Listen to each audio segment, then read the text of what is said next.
My name is Leon, and today we are here at Balgownie Winery Estate in Bendigo. My company is called Glamping Experience, and we are in the glamping accommodations. And as you can see, 2 years ago we built 16 tents over here, 11 bell tents, and on the other side you will see 5 safari tents. Juan, like Julio. We're Balgownie Estate, based in Bendigo, Victoria. First vines that were planted were about 50 years ago.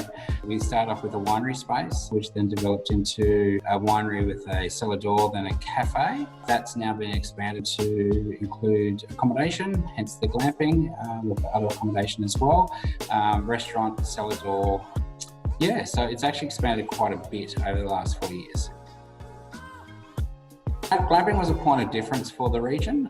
There was no one doing glamping out here. We've got space, we're sitting on 200 acres and we've got these spectacular views over the vineyards and bushland. So it just made sense to do something that little bit different rather than the conventional accommodation. I think it was a matter of obviously what was out there on the market, and then obviously doing a bit of research and looking at the product and seeing the product, and obviously working with Sandra and Leon, which were great to work with to get us up and going. Quality was definitely there as well, and it was just that sense of ease working with Sandra and Leon and the team. I loved it. It was definitely needed, I think, for our region, especially if we're based with the leisure market primarily rather than a corporate market out here, since we're about 12 k's out of town.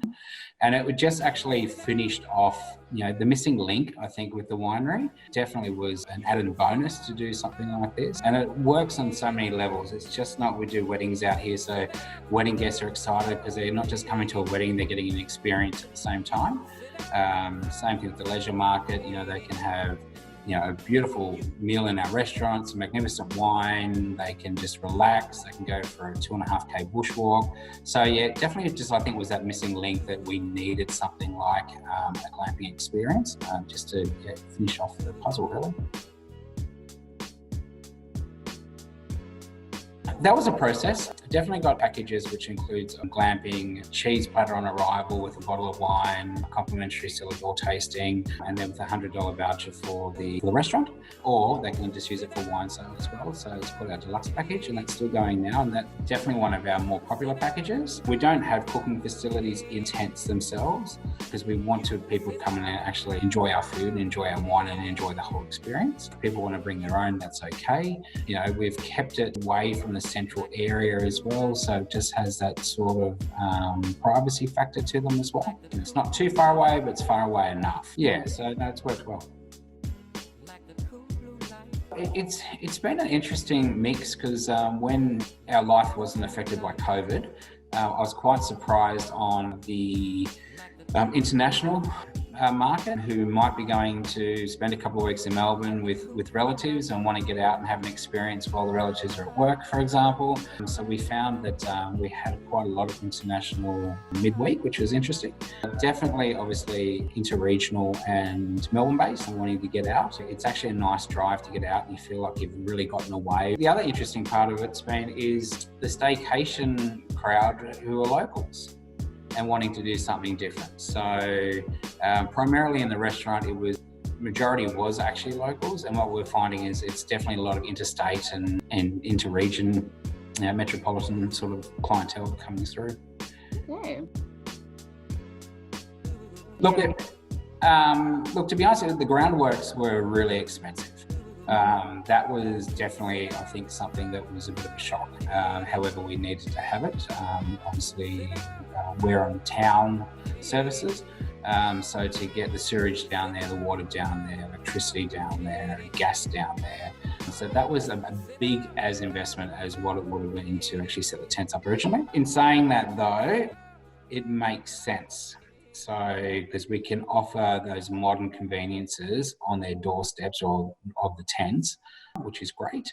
Definitely, if you look at it per square metre, rather than building a traditional building, I think it was definitely well worth it. So at the moment, we've got the 5 safari tents in, and we've got the 10 bell tents, half and half, single and doubles. So look, we do see that the safari tents are actually the most popular product that we have with the glamping. So we are looking at most probably changing those over. You know, people are wanting their own en suites. People are wanting, you know, all those facilities that you get into a hotel room, but do something a little bit different. So that's definitely something in the future that we'll be looking at, another 5 in, or substituting 5 little bell tents for another 5 safaris. And that just comes down to actually looking at the product over the last couple of years and seeing what's been most popular and what's the best return, really. So, yeah.